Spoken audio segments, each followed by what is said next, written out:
જિલ્લાના ઊંઝા તાલુકામાં હાજર છીએ અને ઊંઝા શહેરમાં જ બેઠા છીએ. તો એક સારું એવું રિઝલ્ટ મળ્યું છે. આ બેબીને ઘણી તકલીફો હતી, એમાં સારો એવો ફાયદો થયો છે. તો આજે એમના જ મોઢે આપણે સાંભળીએ તો એમને શું ફાયદો થયો. શું નામ બકા તારું? પટેલ રિયા ભાવિક કુમાર. ઓકે, અત્યારે હાલ શું કરો તમે? કોલેજમાં કોમ્પ્યુટર એન્જિનિયરિંગ. કોમ્પ્યુટર એન્જિનિયરિંગમાં. તમને શું પ્રોબ્લેમ હતો? હાથ પગની નસને દુખતું હતું, માથું દુખાતું, ચક્કર આવતા. અને હું જ્યારે 12 સાયન્સમાં હતી એટલે પેન પણ નથી પકડાતી. એટલે પપ્પાએ સરને કીધેલું કે આના હોમવર્ક તો કશું આપવાનું નહીં.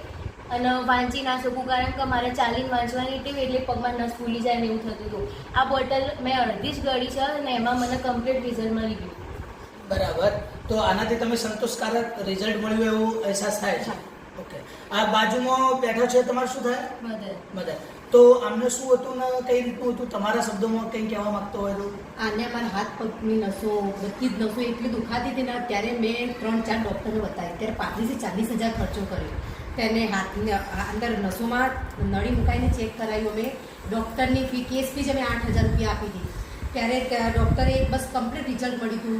એ વખતે અમને ડૉક્ટર શું કે કશું જ નથી અંદર, દુખાતું તો હતું જ પણ ડૉક્ટર કે એના શરીરમાં કોઈ બીજી બીમારી નથી, પણ એની નસો તો દુખાવાનું ચાલુ જ હતું. જ્યારે એમાં રેનિટસ નોવા લીધી, 15થી રેનિટસ નોવા ત્યારે સારું રહ્યું, અને 15 જેવા તો ઇન્જેક્શન અપાયા એના, તો એને રિઝલ્ટ બિલકુલ ના મળ્યું. રેનિટસ નોવા એને અડધી લીધી ત્યારે એને કમ્પ્લીટ રિઝલ્ટ મળ્યું. બરાબર. તો પ્રોડક્ટ કઈ રીતે બતાવજો તમે? રેનિટસ નોવા. તો મિત્રો, એમને તમે લોકોને શું કહેવા માંગશો આ માટે? આ લેવાય કે ના લેવાય? હા, જરૂર લેવાય. જેને બી બીમારી હોય કોઈ બી, બહુ સારી દવા. મને જો અડધી બોટલમાં આટલો ફરક પડતો હોય તો બહુ સારી દવા બરાબર લેવી જોઈએ કોઈ બીમારી હોય તો. થેન્ક યુ રોકિંગ રેનિટસ.